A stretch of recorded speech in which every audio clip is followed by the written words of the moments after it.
ada surga. Saya ingat beberapa tahun lalu saya ada berziarah, berkunjung kepada salah satu guru saya, Habibana Zain bin Smith, Madinah. Luas, luar biasa, ibadah luar biasa. Habis selesai baca zikirnya bersama dengan kami, kisah-kisah orang-orang soleh sama anak-anaknya. Ada tamu, beliau akan temuin tamu. Yang diceritakan adalah hal-hal yang berbau ilmu, hal-hal yang bernilai ibadah, hal-hal yang mendekatkan orang pada Allah Subhanahu wa taala, mendoakan orang lain. Kemudian masuk lagi kami sholat, kemudian dengarkan kami membaca Al-Quran, minta kami untuk baca beberapa hadis dari hadisnya Nabi Muhammad. Beliau kemudian menerangkannya. Dia bilang, saya kalau lagi bersama dengan ini, kalau kamu bisa hidup dengan cara seperti ini, kamu sudah akan berada dalam surga sebelum surga nantinya. Kata Allah tentang para kekasih-kekasihnya, ala inna awliya Allah la khaufun alaihim walahum yahzanun. Ketahuilah, sesungguhnya para kekasih-kekasih Allah Subhanahu wa taala la khauf alaihim, mereka enggak punya rasa takut, enggak punya walahum yahzanun, dan tidak pula bersedih hati. Kenapa begitu? Karena Allah telah memandang jiwanya dan memberikan cahaya dalam jiwanya, sehingga di dunia mereka berasa dalam surga tanpa takut, tanpa sedih. Di akhirat kelak mereka adalah para kekasih-kekasih Allah Subhanahu wa taala. Tanggamu tinggal bersama dengan suami, ayat kursi saat masuk dalam rumah. Adakah itu ada dalam rumah tanggamu? Ataukah semua orang yang ada di dalamnya seperti tidak peduli dengan urusan-urusan antara dia dengan Allah Subhanahu wa taala? Saudaraku sekalian saya muliakan, rumahmu ketika di dalamnya ada ayat-ayat Al-Quran yang dibaca akan menjadi penanda bagi para malaikat-malaikat untuk mendoakan rumah tangga mengingat Allah. Ada hati yang sedang tadabbur Al-Quran. Coba dilihat rumahmu gimana? Ada Qurannya apa enggak? Adakah anakmu membaca Al-Quran di dalam rumah? Enggak Ustazah, soalnya udah gede-gede sibuk sekolah. Bu, kalau kamu lihat anakmu sibuk-sibuk sampai lupa sama Quran, sebelum kamu ngomel-ngomel sama dia, kamu liatin diri kamu, sibukmu dengan apa?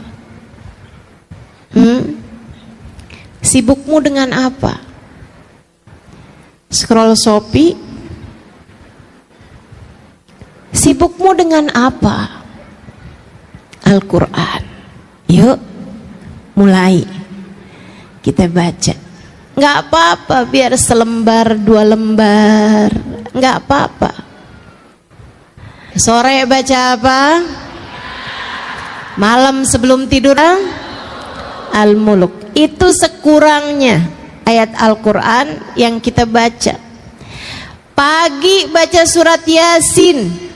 Kata Nabi, siapa yang kepengen urusannya dipermudah sepanjang hari, awalilah dengan baca surat Yasin.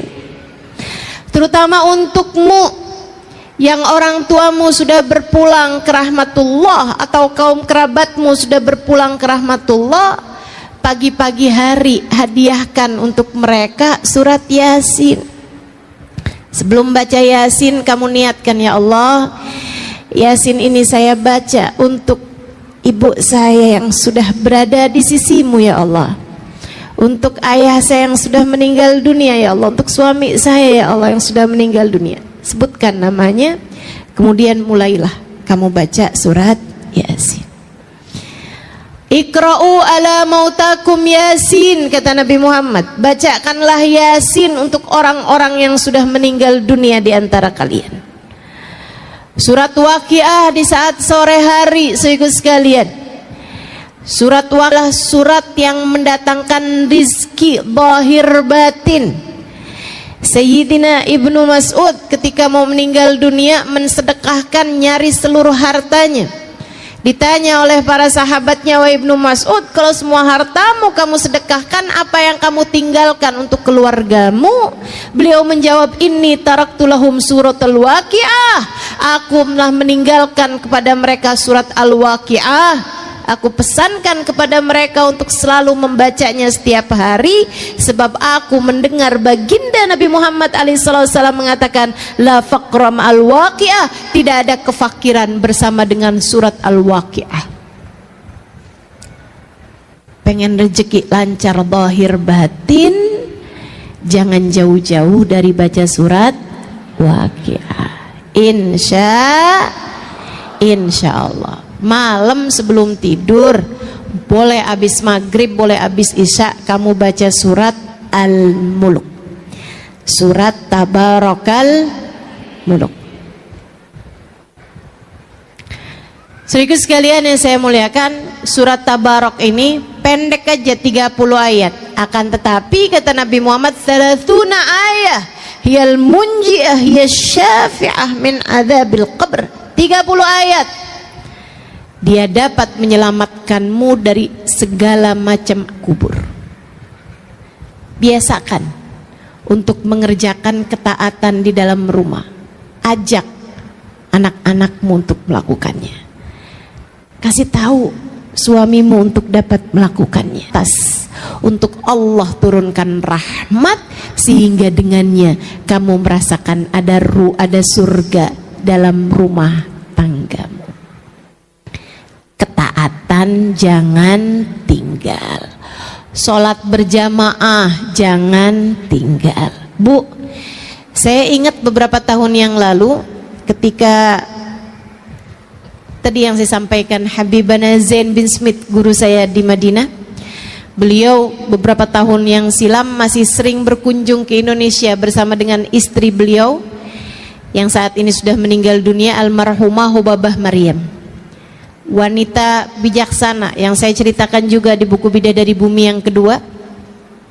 Beliau, ibu-ibu saudaraku sekalian, dulu tuh kalau beliau datang ke Indonesia, saya kalau beliau ada di Indonesia kayak berasa ngantor sama beliau. Di pagi sampai sore gitu, sampai malam bahkan saya bersama dengan beliau. Saya menerjemahkan beliau, saya bicara dengan beliau seperti seorang anak yang sedang dididik oleh ibundanya. Alhamdulillah, rahmat Allah begitu besar buat saya. Hubah orang yang datang kepada beliau untuk semacam curhat. Kayak itu orang kalau ketemu beliau bawaan pengen curhat aja gitu. Sekarang saya tahu rasanya. Orang juga kalau ketemu saya bawaan kayak pengen curhat aja. Saya pernah telepon saya itu salah sambung. Maksudnya saya mau nelpon orang lain, ternyata kenanya orang lain. Orang yang saya salah sambung telepon itu aja curhat sama saya. Sama perempuan-perempuan yang kebanyakan menceritakan tentang rumah tangganya yang sudah seperti neraka.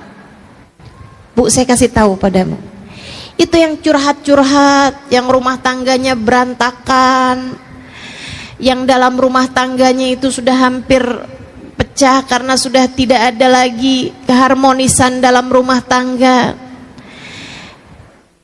dengan segala macam keruwetan, permasalahannya dari suami yang selingkuh, istri yang jatuh cinta dengan laki-laki yang lain, atau bahkan terjerumus kepada hal-hal yang dosa, atau suami yang kemudian jadi dekat dengan narkoba dan seterusnya.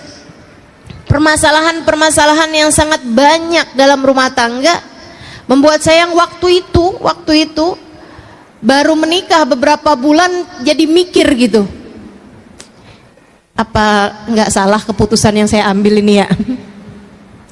Saudara sekalian, namun subhanallah, dari setiap kali saya menerjemahkan Hubabah, karena masalahnya mereka curhat pakai bahasa Indonesia, Hubabahnya nggak ngerti bahasa Indonesia. Hubabah jawab pakai bahasa Arab, orang yang dicurhatin kagak ngerti. Jadinya mau nggak mau saya yang harus jadi penterjemahnya gitu. Saya terjemahkan kata per kata, bahkan saya terjemahkan kalimat per kalimat. Tiap Hubabah bisa saya ngomong langsung saya terjemahin, dia ngomong saya terjemahin gitu terus seperti itu. Saudara sekalian saya muliakan, dari begitu banyak pertanyaan-pertanyaan yang ditanyakan balik oleh Hubabah, saya membuat satu kesimpulan. Ada satu pertanyaan yang selalu ditanyakan sama beliau, kalian di rumah sholat berjamaah apa enggak? Dan subhanallah, jawabannya selalu saja tidak. Hubabah tanya balik, tapi kalian sholat? Jadi rupanya yang punya banyak permasalahan dalam rumah tangga adalah orang-orang yang di dalam rumahnya tidak ada sholat berjamaah, ada taat yang ditinggalkan. Sampai ketika saya sedang berduaan dengan beliau, dengan Hubabah Maryam, saya tanya, Hubabah, apa kaitan antara sholat berjamaah sama rumah tangga gitu? Kenapa setiap orang yang dalam rumah gitu?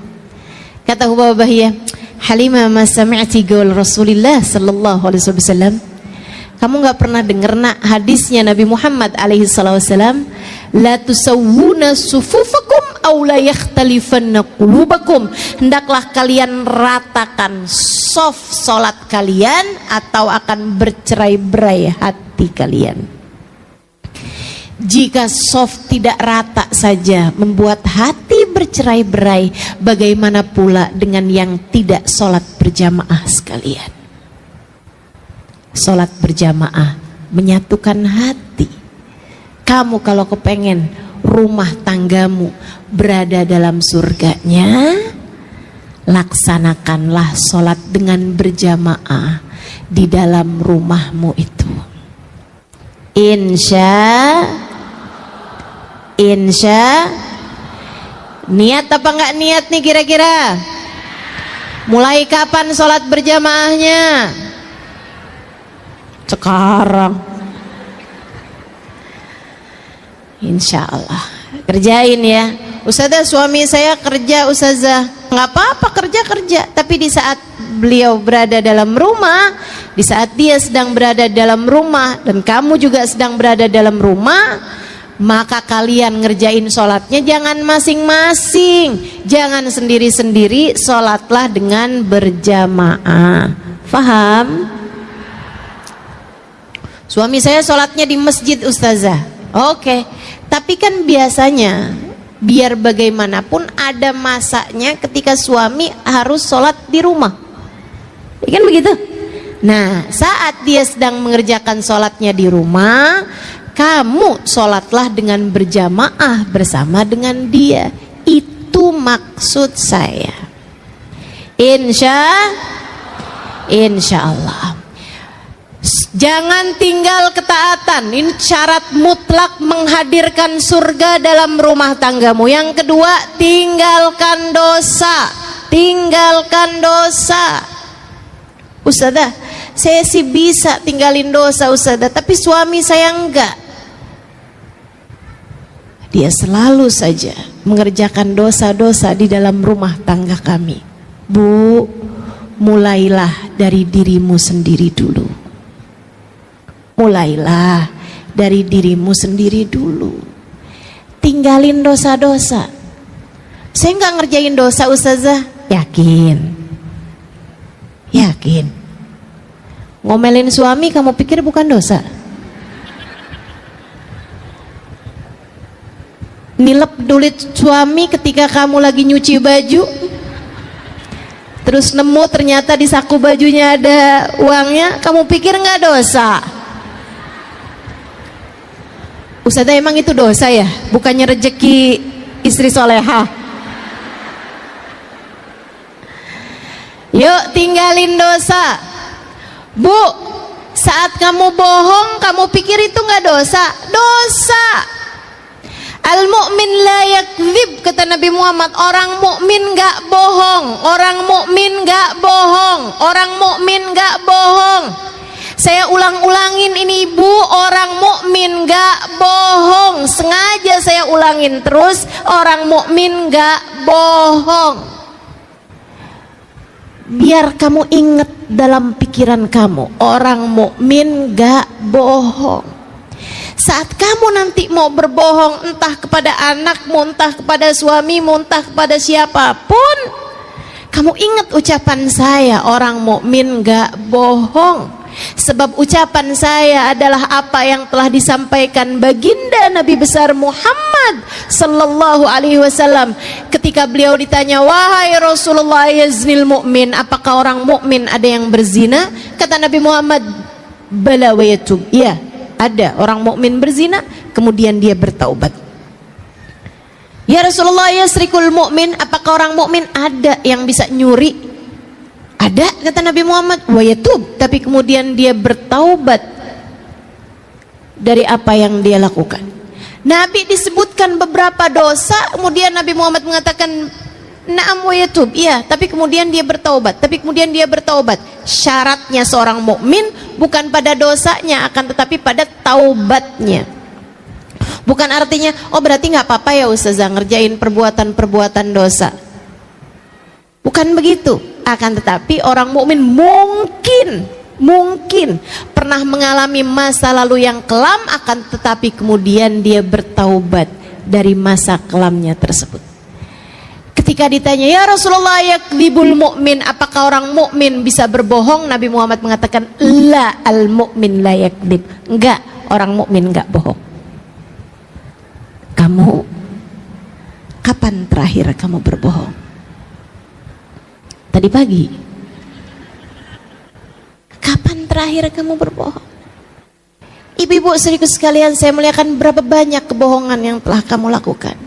Kamu kepengen rumah tanggamu berada dalam surganya, tinggalkan kebohongan. Jangan bohong. Jangan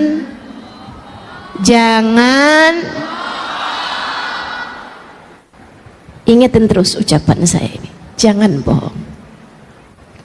Ibu-ibu saudari sekalian saya muliakan, tinggalkan dosa-dosa apapun itu. Kamu kecewa karena suamimu telah menduakan hatimu dan sebagaimana mestinya, tidak memberi kepadamu apa yang kamu harapkan, hingga satu hari ketika suamimu sudah tertidur di sampingmu, ada pesan masuk, hai, apa kabar? Dari mantan ketemuan waktu reuni kemarin. Saya sih Bu nggak setuju dah Bu sama acara reunian. Banyak yang CLBK. Ya ampun, saya nyesel nggak kawin sama dia. Sekarang udah punya pom bensin. Bahaya banget. Yuk, akhirnya dapat nih WhatsApp nih. Terus dijawab, baik, alhamdulillah. Kamu apa kabar? Tuh, lanjut dah. Baik. Kamu udah makan belum? Ada urusan apa setengah 11 malam tanyain orang udah makan apa belum? Kamu kemudian lihat suamimu itu, nggak pernah nanyain sih udah makan apa belum. Lah orang makannya barengan. Saudariku sekalian yang saya muliakan, kemudian berlanjutlah apa yang kamu sebut diawali dengan khianat hati, selingkuh batin. Teman-teman saudariku sekalian yang saya muliakan, ini adalah pintu pembuka untuk sebuah dosa besar bernama zina. Dari saling sapa, kemudian ketemuan, kemudian entah apa yang akan kamu kerjakan. Kamu gak pernah tahu. Setan itu sudah profesional mengganggu hamba-hambanya. Jangan pernah buka pintu untuk masuknya setan di dalam urusan rumah tanggamu. Jangan.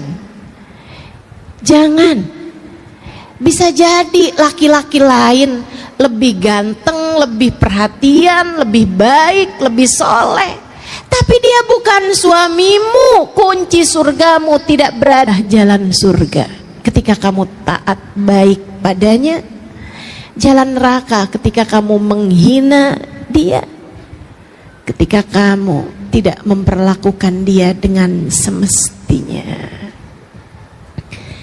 Jangan terbiasa mengerjakan dosa dalam rumah tanggamu. Angkat dah dosa-dosa, tinggalkan dosa. Pasti akan lebih damai, pasti akan lebih harmonis, pasti akan banyak turun rahmatnya Allah Subhanahu wa ta'ala kepada rumah tanggamu. Yang ketiga, teman-teman sekalian, yang pertama tadi apa? Jangan tinggal taat. Yang kedua apa? Berada di dalam surganya dalam rumah tanggamu. Apa kaitannya Ustazah? Apa kaitannya? Ini saya ceritain. Apa kaitannya? Saya punya teman. Dia seorang daiyah, seorang ustazah di Australia. Teman saya kan banyak, Bu, jangan ngiri. Seorang daiyah di Australia. Satu waktu saat kedatangannya di Indonesia, dia cerita. Namanya Ustazah Ummu Abdurrahman. Dia cerita bahwa dia itu berdakwah di Australia dan ada banyak di antara orang-orang yang mulai masuk dalam agama Islam, sehingga dia banyak mentalkin orang-orang. Sering banget datang ke rumah dia, duduk di ruang tamunya. Bahkan di saat dia lagi nggak ada dalam rumah. Nanti kalau pas dia kebetulan pulang, si tetangga itu ada di depan rumah, ada di ruang tamu gitu, dia nanya, ada yang bisa saya bantu? Oh iya, saya kehabisan garam, boleh minta garammu? Dikasihin. Mah kamu buat duduk aja gitu, kayak tenang banget. Saya nggak ngerti kenapa. Dia bilang padahal rumah tetangga saya ini jauh lebih mewah, jauh lebih bagus daripada rumah saya. AC-nya jauh lebih dingin daripada AC di rumah saya. Dia bilang daripada AC di rumah saya. Dia bilang dekorasinya interior dalam rumahnya jauh lebih indah daripada rumah saya. Tapi dia mengatakan bahwa setiap kali saya duduk di dalam rumahmu, seperti saya berada di dalam surga. Saya nggak ngerti kenapa. Dia bilang, saya pun kemudian kasih tahu sama dia tentang Islam dan lain sebagainya. Tapi dia mengatakan, kenapa di rumah umat Islam kebanyakannya seperti berada di dalam surga? Kenapa? Karena umat Islam dalam hatinya punya cinta kepada Nabi Muhammad. Kenapa begitu? Kenapa kalau orang dalam hatinya punya cinta kepada Nabi Muhammad, kenapa bikin hati orang jadi adem bahkan ketika berada di dalam rumahnya? Karena Nabi Muhammad, Allah mengatakan tentangnya, a'udzubillahi minasyaitonirrajim, wa ma arsalnaka illa rahmatan lil alamin.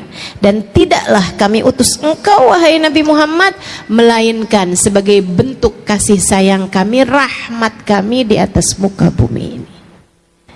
Maka teman-teman saudaraku sekalian, kalau dalam hatimu punya rasa cinta yang besar kepada Nabi Muhammad, senang baca sholawat kepada Nabi Muhammad, bakalan adem hatimu dan bakalan adem pulalah rumahmu. Yang terakhir, kalau kamu kepengen rumah tanggamu jadi tempat turun hujan rahmatnya Allah, menjadikan rumahmu ada surga di dalam rumahmu, saudariku sekalian yang saya muliakan, terakhir, cobalah belajar untuk memiliki akhlakul karimah, akhlak yang baik kepada siapapun. Bangun akhlak yang bagus, bangun akhlak yang baik. Ucapan kasar, kalimat yang menyakitkan hati, tinggalkan. Marah-marah, apalagi nggak jelas marahnya sebabnya apa, tinggalkan.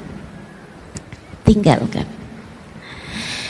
Semua bentuk dari akhlak-akhlak yang buruk itu adalah penyebab dari rumahmu seperti berada di dalam neraka. Cobain belajar buat punya akhlak yang baik. Kalau ada suami lagi marah, liatin aja. Liatin aja. Kemudian kalau dia marah-marah, ngomong-ngomong yang gak enak gitu, Bu, kamu dengerin aja tapi gak usah percaya. Gak usah percaya. Sebab yang berbicara bukan hatinya, yang berbicara adalah setan yang sedang menguasai hawa nafsunya. Kamu mau percaya sama setan? Enggak. Saya menuduh suami saya bohong, Ustazah. Suamimu mungkin enggak bohong, tapi yang sedang bohong adalah setan yang sedang menguasai suamimu. Buktinya, coba kamu ingetin betapa seringnya kamu habis marah-marah, habis itu kamu nyesel. Betul? Terus kamu bilang, maaf ya, saya tuh nggak ngomong dari hati saya. Betul? Dari mana tuh kamu ngomong? Dari hawa nafsu. Hawa nafsu kamu tuh. Kenapa kok bisa hawa nafsu kok lagi marah bisa ngomong sesuatu hal yang begitu menyakiti hati orang lain, begitu kasar, begitu keji? Karena orang kalau lagi marah hatinya dimain-mainkan sama setan, kata Nabi Muhammad, seperti anak kecil main-mainin bola. Seperti anak kecil main-main bola. Seperti itu pula lah setan ketika hati kamu lagi marah, dia main-mainkan hati kamu, masukkan hawa nafsu sehingga bikin kamu jadi marah-marah seperti itu. Enak rasanya? Enggak. Enggak enak rasanya. Enggak enak rasanya. Ustazah, tapi kok saya enak ya kalau habis marah-marah? Hati-hati. Kalau kamu merasa saya kok enak ya habis marah-marah, hati-hati.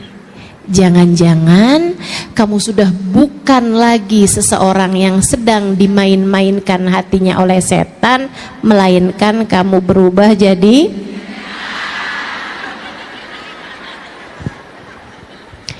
yang seneng kalau lagi marah-marah itu setan, Bu, bukan manusia. Jadi ibu-ibu saudaraku sekalian yang saya muliakan, yuk bismillah, akhlak kamu diperbaiki sama anak, ngomong yang enak, sama suami ngomong yang enak. Kalau lagi kepengen ngomong yang gak enak, Bu, pamitan aja dulu, pergi wudhu. Kalau wudhu gak mempan juga pergi mandi. Kalau mandi gak mempan juga berendam aja dulu. Ustazah bercanda enggak? Saya enggak bercanda. Saya enggak bercanda. Nal ghadab minus. Setan itu sesungguhnya kemarahan itu dari setan, dan setan itu terbuat dari api. Tidak ada yang dapat memadamkan api selain air. Maka apabila seseorang di antara kalian sedang marah, segeralah pergi berwudu. Kata Nabi begitu. Kata para ulama, kalau wudu enggak mempan juga, mandi deh kamu. Adem. Kalau kamu udah selesai wudhu nih, kamu ketemuin anakmu, kamu ketemuin suamimu, liatin, udah lebih adem hatinya. Nah kalau belum adem juga, itu dia, masuk lagi kamar mandi, mandi dulu aja. Tar tanyain sama suaminya, kamu katanya mau ngomong apaan? Tar, mama katanya mau bicara sama saya, mama mau ngomong apaan? Tar nak, mamanya lagi berendam. Masya Allah. Yuk teman-teman saudara sekalian yang saya muliakan, belajar buat punya hati yang damai, akhlak yang karimah, berakhlak dengan akhlak yang baik. Kok saya susah banget ya Ustazah punya akhlak yang baik? Bu, kembali ke poin yang ketiga, deketi Nabi Muhammad. Kalau kamu berasa akhlak saya kok berantakan sekali, perlakuan saya sama orang kok bawaan pen marah-marah mulu, kesel mulu, sedih mulu gitu. Ibu-ibu sekalian saya muliakan, cobain buat lebih dekat sama Nabi Muhammad, banyakin baca sholawat. Fama min khuluqin fil bariyati mahmud illa wa huwa mutalaqan an zainil wujud. Tidak ada satu sifat terpuji di atas muka bumi ini melainkan semuanya bersumber dari Nabi besar Muhammad sallallahu alaihi wasallam. Lihatin, kalau kamu tambah dekat sama Nabi Muhammad, tambah cinta sama Nabi Muhammad, tambah sering baca sholawat sama Nabi Muhammad, tambah adem hatimu, tambah banyak rahmat yang turun pada hatimu, nanti lama-lama hatimu jadi semakin lembut sehingga akhlakmu jadi semakin mulia, insya. Keempat hal itu, kerjakan ketaatan, tinggalkan dosa-dosa di dalam rumah tanggamu. Kemudian yang ketiga, deketi baginda Nabi besar Muhammad sallallahu alaihi wasallam. Dengarkan lebih banyak kisah tentang Nabi Muhammad, dengarkan, hadiri majelis-majelis yang menjadikanmu lebih berasa dekat dengan Nabi Muhammad. Kemudian yang keempatnya, milikilah akhlak yang terpuji.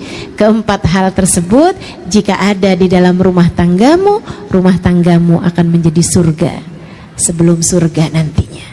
Allah akan turunkan rasa cinta antara suami sama istri, rasa cinta antara orang tua sama anak, rasa cinta antara saudara sama saudaranya, rasa cinta antara teman sama temennya, sahabat-sahabatnya, rasa saling cinta antara tetangga sama tetangganya, rasa saling hormat antara orang-orang di sekelilingnya. Semuanya menjadi sebuah kesatuan hati, menjadi hati yang saling terpaut satu sama lain, tempat turun hujan rahmat Allah SWT di atas muka bumi ini, insya Allah. Semoga rumahmu menjadi rumah tempat turun hujan rahmat Allah di atas muka bumi ini. Ala hadhihi niyah wa bikulli niyatin. Hari Jumat, hari pilihan Allah SWT, hari yang disukai Allah SWT jalla jalaluh wa ta'ala azamatuh. Karenanya sebagai umat Islam kita diminta secara khusus, sebagai umat Nabi Muhammad, ini Jumat nih hadiah Allah buat Nabi Muhammad, dilipat gandakan amal-amal ibadah. Karenanya sebagai umatnya Nabi Muhammad, hari Jumat ada amalan yang sangat baik dilakukan. Assalamualaikum warahmatullahi wabarakatuh. Alhamdulillah, wassalatu wassalamu ala rasulillah Muhammad ibn Abdillah wa ala alihi wa sahbihi wa man wala. Subhanaka la ilma lana illa ma 'allamtana innaka antal alimul hakim. Rabbi syrah li sadri wa yassir li amri wahlul 'uqdatan min lisani yafqahu qawli, amma ba'du. Baik, sebelum kita mulai, kita akan baca niat belajar bersama-sama. Mudah-mudahan ilmunya nanti sekali lagi jadi ilmu yang manfaat buat kita sekalian. Bismillahirrahmanirrahim. Nawaitu ta'allum wa ta'lim wan naf'a wal intifa' wal mudzakarah wat tadhkir wal ifadah wal istifadah wal hidza ala tamassuk bi kitabillah wa sunnati rasulillah sallallahu alaihi wa alihi wasallam wa du'a ila al huda wa dilalata ala al khair ابتغاء مرضاته وقربه وثوابه وحسن الخاتمة مع اللطف والعافية وصلاح العاقبة برحمتك يا أرحم الراحمين. إلى حضرة النبي محمد صلى الله عليه وسلم وآله وصحبه وأزواجه وذريته وأهل بيته وسلم وجميع الأنبياء والمرسلين والكل أجمعين أن الله يغفر لهم ويرحمهم ويعلي درجاتهم في الجنة وينفعنا ببركاتهم وأسرارهم وأنوارهم وعلومهم ونفعاتهم في الدين والدنيا والآخرة. الفاتحة. Baca bersama-sama. A'udzu billahi minasyaitonir rajim. Bismillahirrahmanirrahim. Alhamdulillahi rabbil alamin. Arrahmanir rahim. Maliki yaumiddin. إياك نعبد وإياك نستعين اهدنا الصراط المستقيم صراط الذين أنعمت عليهم غير المغضوب عليهم ولا الضالين آمين.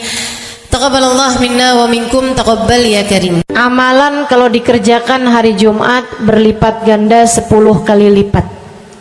Itu kata Nabi kita Muhammad sallallahu alaihi wa ala alihi wasallam. Karenanya nih, hadir maulid di sini nih 1 kali kayak hadir maulid 10 kali. Amalan-amalan dilakukan pada hari Jumat berlipat-lipat ganda. Hari Jumat, hari pilihan Allah Subhanahu wa taala, hari yang disukai Allah Subhanahu wa taala jalla jalaluh wa ta'ala azamatu. Karenanya sebagai umat Islam kita diminta secara khusus sebagai umat Nabi Muhammad, di Jumat nih hadiah Allah buat Nabi Muhammad, dilipat gandakan amal-amal ibadah. Karenanya sebagai umatnya Nabi Muhammad, hari Jumat ada amalan yang sangat baik dilakukan pada malam dan hari Jumat ini. Nabi Muhammad mengatakan, "Aktsiru minas salati alayya fil lailatil gharra wal yaumil azhar." Kata Nabi, perbanyaklah bersolawat kepadaku pada malam yang benderang, bercahaya, dan juga pada siang hari yang terang benderang. Apa itu Rasul? Malam hari yang terang, siang hari yang terang. Itu malam dan siang apa? Apa yang mataharinya paling cetar membahana gitu? Atau malam purnama gitu? Atau bagaimana? Kata Nabi Muhammad, pada malam Jumat dan pada hari Jumat. Ini yang sekarang kita berada.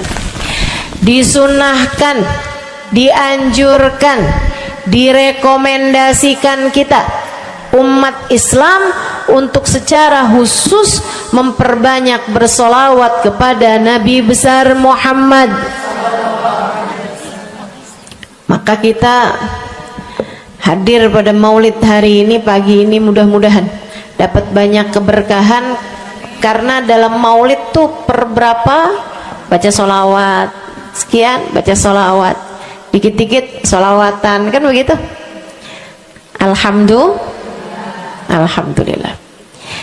Solawatan itu sendiri teman-teman saya sekalian merupakan cara kita menyambungkan diri dengan Nabi besar Muhammad.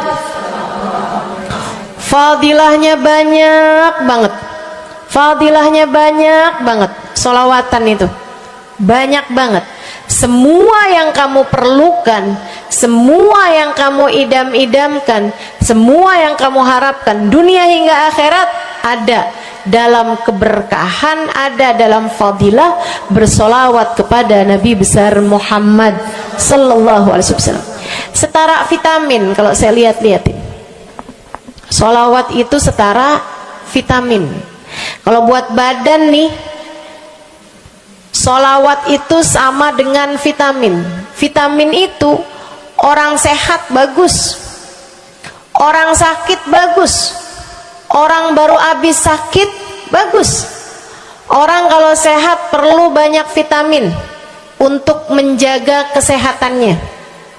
Orang kalau sakit perlu vitamin biar cepat sembuh dari sakitnya, kan begitu? Orang kalau baru habis sakit, baru habis operasi, nah itu vitamin mesti perbanyak biar cepat pulihnya. Demikian pula dengan vitamin bagi kehidupan dunia akhirat kita adalah salawat kita kepada Nabi besar Muhammad sallallahu alaihi wasallam. Orang kalau banyak baca salawatnya, insya Allah penyakit-penyakit hati ini mudah-mudahan disehatkan Allah. Penyakit-penyakit pikiran mudah-mudahan disehatkan Allah. Masalah-masalah yang ruwet-ruwet biar jadi pada lancar. Jalan-jalan yang sepertinya buntu mudah-mudahan jadi terbuka. Keadaan-keadaan yang tidak menyenangkan, semoga dengan berkat salawat kita kepada Nabi Muhammad, Allah subhanahu wa ta'ala gantikan dengan keadaan-keadaan yang menyenangkan. Insya Allah. Sholawat banyak benar manfaatnya. Meskipun tentu aja sholawat bukan asal sholawat. Maksudnya gimana Ustazah? Sholawat bukan asal sholawat. Sholawatnya harus ditambahin plus 1 aja minimal. Ada beberapa, tapi seenggaknya 1 aja kamu punya. Sholawat ditambah cinta sama Nabi Muhammad. Sholawat tambah cinta sama Nabi Muhammad. Sholawat yang ketika kamu membacanya diiringi rasa rindu kepada Nabi besar Muhammad. Bukan asal sholawatan kamu sambil nonton sinetron, Allahumma sholli ala Muhammad, Allahumma sholli ala Muhammad, Allahumma sholli ala Muhammad, Allahumma sholli ala Muhammad, Allahumma sholli ala Muhammad. Enggak gitu. Nah gitu. Sholawat diiringi rasa cinta, diiringi rasa rindu kepada Nabi besar Muhammad sallallahu alaihi wasallam.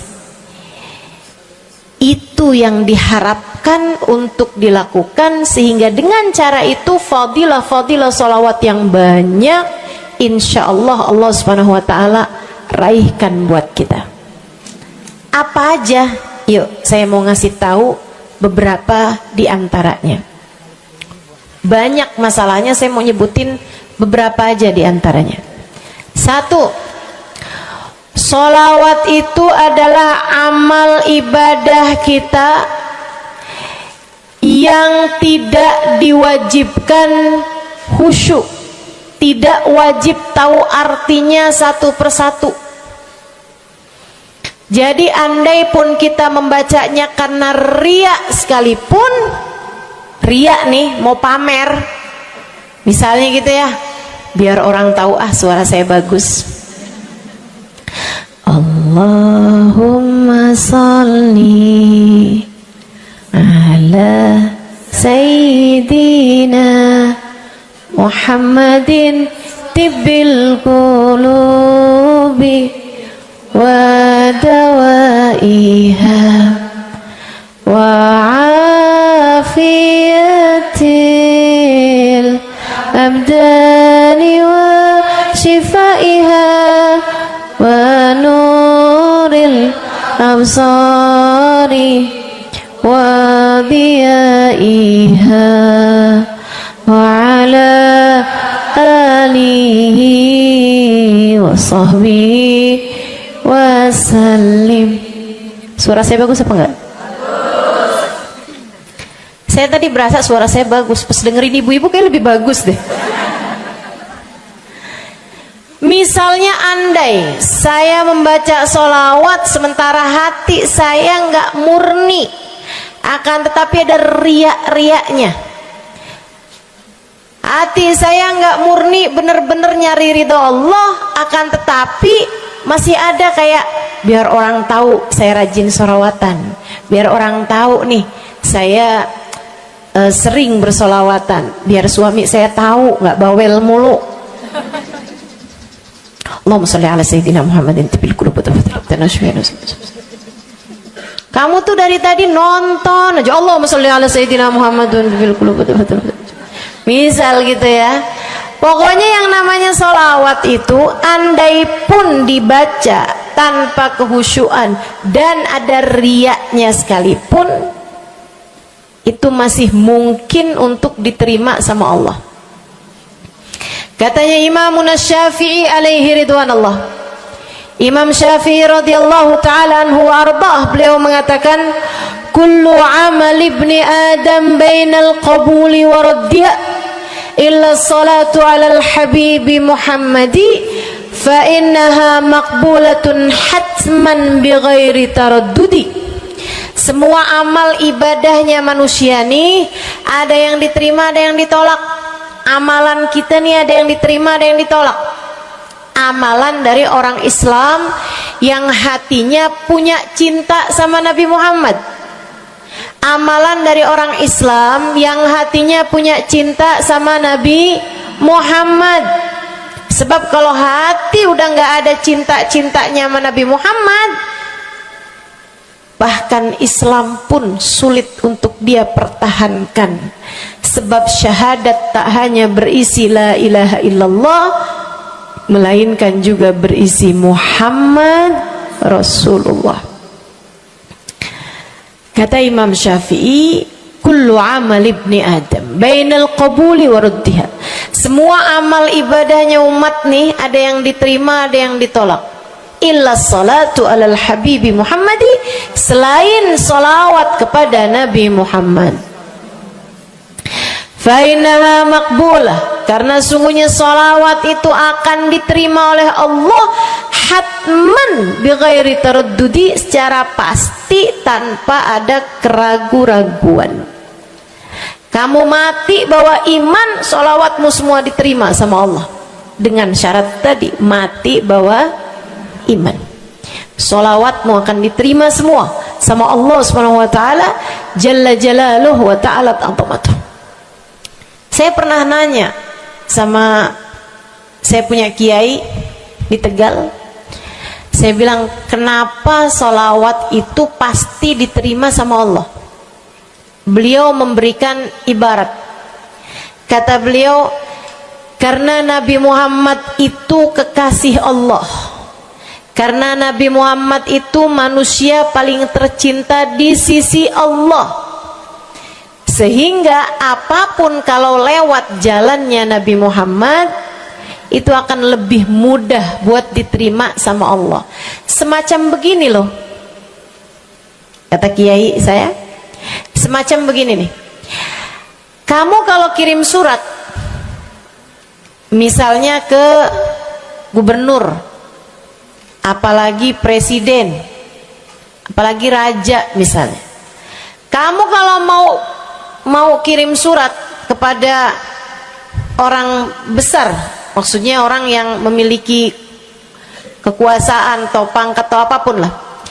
Nah itu kan mau nyampe nya surat tersebut dari kampung nih, minta jalannya dibenerin, mau kirim surat ke gubernur, itu mesti lewat desa, habis desa ke kecamatan, habis kecamatan, kabupaten, habis kabupaten, baru kemudian melewati banyak-banyak pintu untuk bisa surat tersebut sampai. Itu pun begitu nyampe ke gubernur belum tentu dibaca, betul? Kalaupun dibaca belum tentu dibalas, betul? Kalaupun dibalas belum tentu apa yang kamu harapkan dilaksanakan.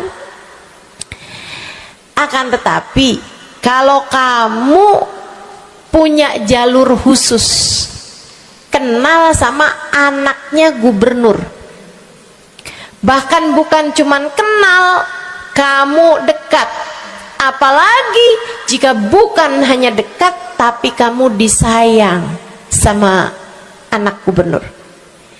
Kamu kalau lagi mau benerin jalan nih, mau ngomong sama gubernur, kamu bikin surat, kamu kasihin surat tersebut lewat anaknya. Tolong dong sampein sama bapak, jalanan nih rusak, Susah banget kita padahal mau bikin maulid nih. Sian nanti Ustazah Halimah susah masuknya. Misal gitu kan. Kalau kita ngomong sama dia nih, dia bilang iya deh, tenang, saya sampein sama bapak saya. Nungguin bapaknya pulang kantor sambil pijit-pijit kaki, kasihin tuh surat, Pak bacain dong Pak, dari teman saya nih, kan begitu. Si bapak baca, abisnya dibaca, bakalannya dibales. Iya deh, nanti saya bangunin tuh jalan sesegera mungkin, kan begitu. Kalau kemudian jalanannya itu dibagusin, dibaca, gubernur ini karena sayang sama yang bikin surat atau karena sayang sama anaknya? Karena sayang sama anaknya. Kamu kalau ngerjain ibadah, Bu, Kak, Dek, sholat itu yang diterima hanya kadar kehusyuannya. Sedekah itu yang diterima hanya kadar keikhlasannya. Ibadah-ibadah itu buat diterima hari-hari. Saya pernah baca satu hadis yang diriwayatkan dari Sayyidina Mu'ad bin Jabal. Ternyata tiap langit ada malaikat penyensor amal. Tidak akan bisa sampai ke hadirat Allah kecuali jika amal tersebut benar-benar bersih, murni. Gak ada namimah, ngadu domba sepanjang hari tersebut, nggak ada fitnah, nggak ada benci sama salah satu walinya Allah. Buat amal ibadah diterima di sisi Allah itu bukan main susahnya. Meskipun tentu saja walaupun susah kita sih kerjain, tetap aja kerjain. Bukan berarti oh sholat belum tentu diterima, ya udah dah kalau gitu nggak usah sholat ya. Ibadah mau kita kerjain aja, sholat kita kerjain, semua kita kerjain, meskipun diterima atau enggaknya itu urusan Allah Subhanahu wa taala. Tapi kalau kamu mau tahu, ada amal lulus sensor, atau tepatnya kita nih dikasih sama Allah Subhanahu wa taala karena sayangnya Allah, karena cintanya Allah kepada nabi kita. Kita dikasih sama Allah Subhanahu wa taala amalan tanpa sensor, langsung diterima. Apa itu? Sholawat kepada baginda Nabi besar Muhammad. Fa innaha maqbulatun hatman bighairi taraddudi. Sungguhnya sholawat kepada Nabi Muhammad pasti akan diterima Allah Subhanahu wa taala tanpa ada keraguan-raguan. Allah terima sholawat karena cintanya Allah, sayangnya Allah kepada manusia yang kamu bacakan sholawat untuknya, yaitu baginda Nabi besar Muhammad sallallahu alaihi wasallam.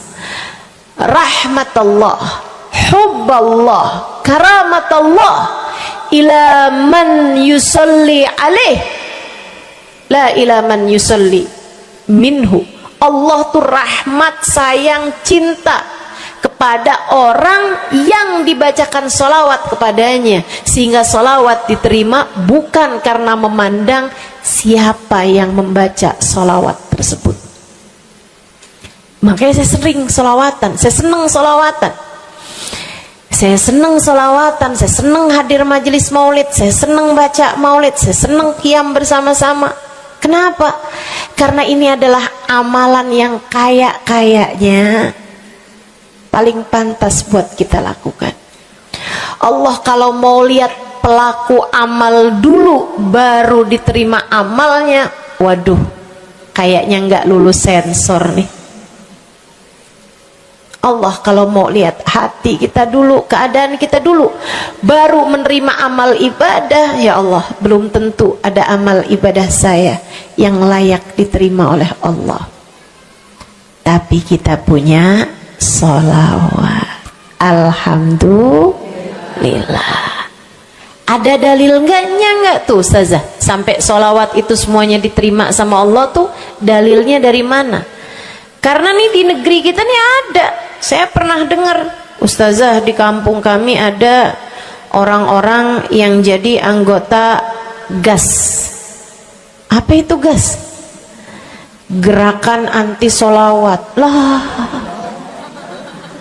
serem bener. Ada lagi namain dirinya GAM. Apa saya bilang? Gerakan Anti Maulid. Ya, saya dengernya kesian bener, kesian bener. Lantas dia mau menghadap Allah bawa amal bekal apa? Bukankah sholawat adalah amalan kita umat Islam yang ketika melakukannya Allah tidak peduli siapa yang membaca sholawat, yang Allah pedulikan adalah kekasih hatinya, kekasih Allah yang dikirimkan sholawat kepadanya, yang disolawatinnya yaitu Nabi besar Muhammad alaihissalam. Dalilnya hadisnya Nabi Muhammad sallallahu alaihi wasallam. Kata Nabi Muhammad, mulailah doa kalian dengan salawat padaku, akhirilah doa kalian dengan salawat padaku, karena sesungguhnya salawat padaku akan diterima Allah. Masakah Allah menerima depan, menerima belakangnya, dan kemudian menolak tengah-tengahnya? Gitu kata Nabi. Diajarin, kamu kalau doa solawatan dulu, ntar abis doa juga solawatan lagi. Biar kenapa Rasul?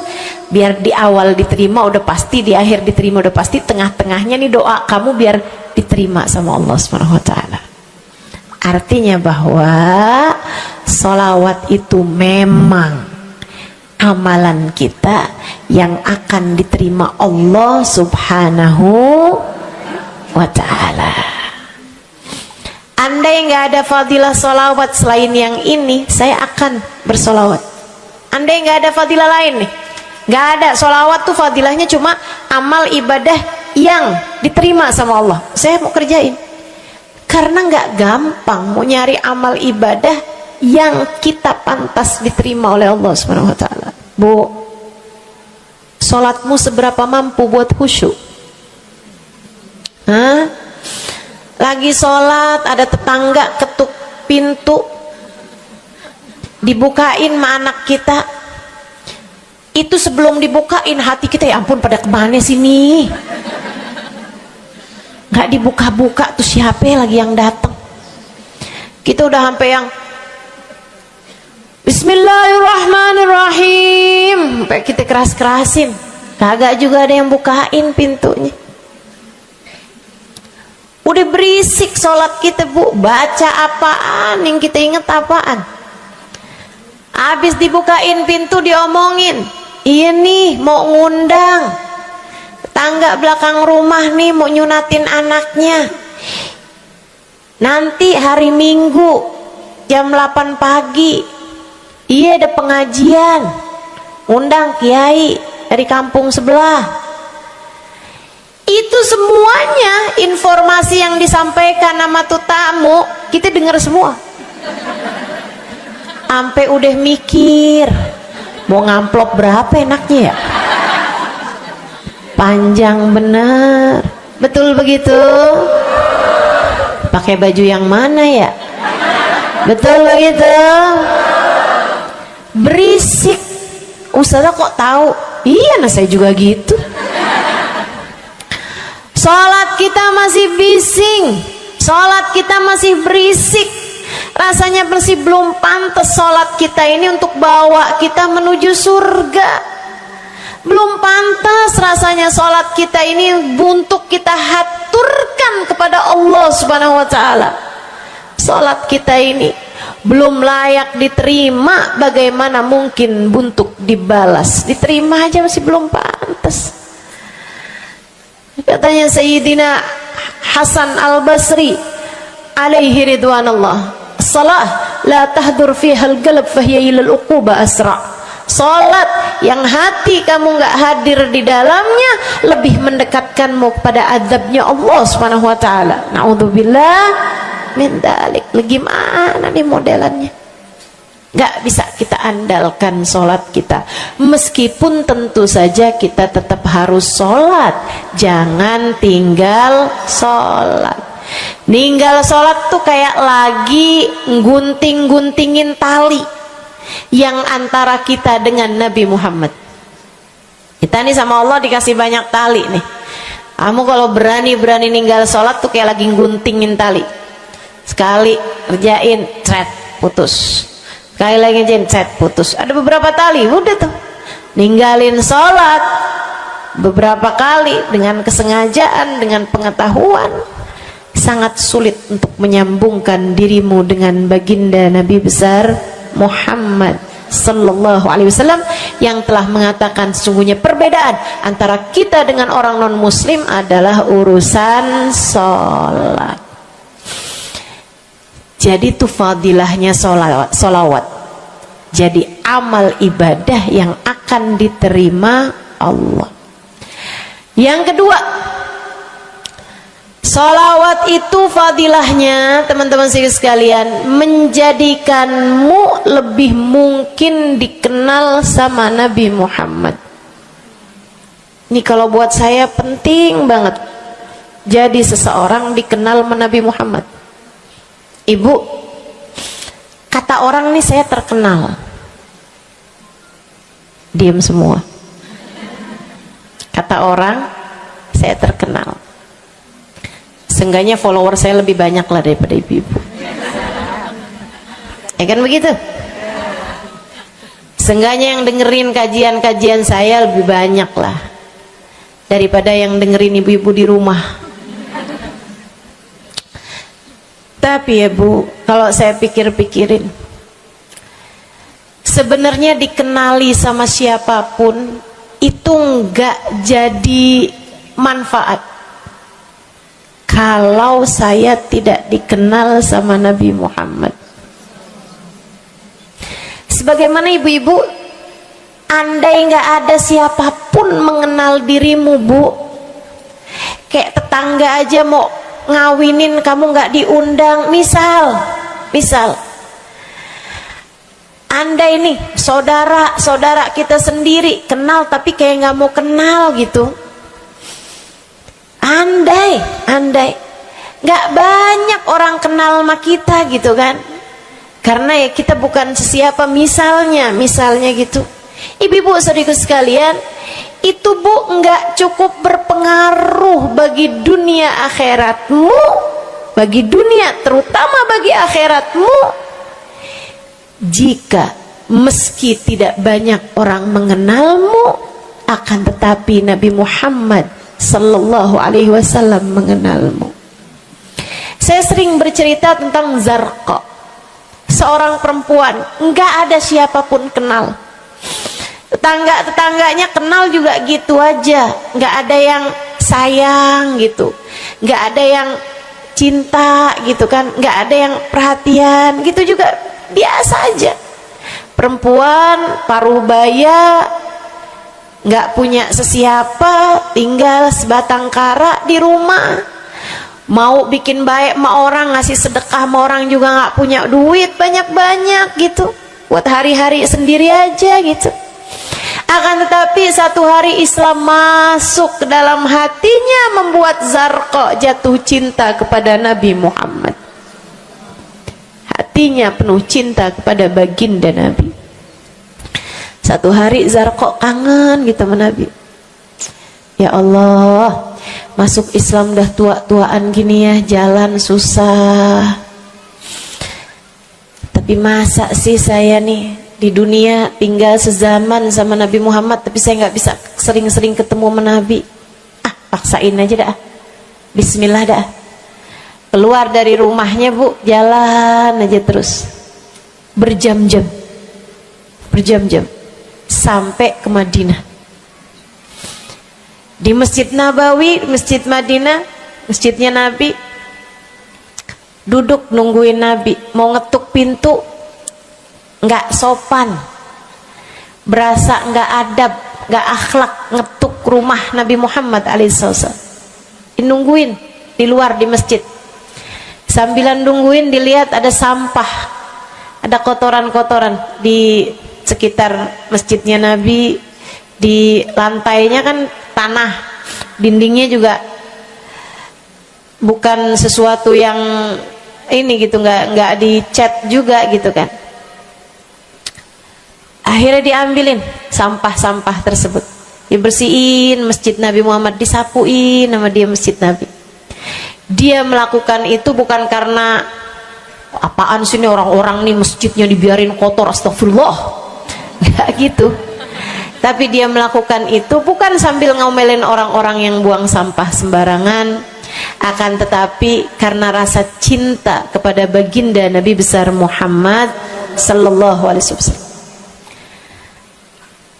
Nabi keluar, disamperin Bu sama Nabi Muhammad, karena Nabi itu urusannya urusan hati. Jadi kamu kalau kepengen dikenalin sama Nabi bukan dengan wah ada maulid Nabi nih saya harus duduk paling depan, enggak. Urusan sama Nabi itu urusan hati, urusan sama Nabi urusan rasa. Bagaimana kamu terhadap Nabi Muhammad sallallahu alaihi wasallam, seperti itu pula lah Nabi Muhammad kepadamu. Kamu sering merasa rindu sama Nabi, Nabi juga rindu sama kamu. Kamu sering ingat sama Nabi Muhammad, Nabi juga sering ingat sama kamu. Tapi kalau kamu lupa sama Nabi Muhammad, kalaupun lagi dengerin kajian tentang Nabi Muhammad, bosen Nabi Muhammad mulu yang diceritain, astagfirullah. Atau kamu baru ingat sama Nabi Muhammad di saat-saat seperti ini, pas udah pulang ke rumah, mikirin urusan tagihan listrik, mikirin urusan makan siang, makan malam, harus masak apa, sampai Nabi Muhammad nggak pernah lagi ada di pikiran kamu. Kalau seperti itu jangan salahkan siapa-siapa.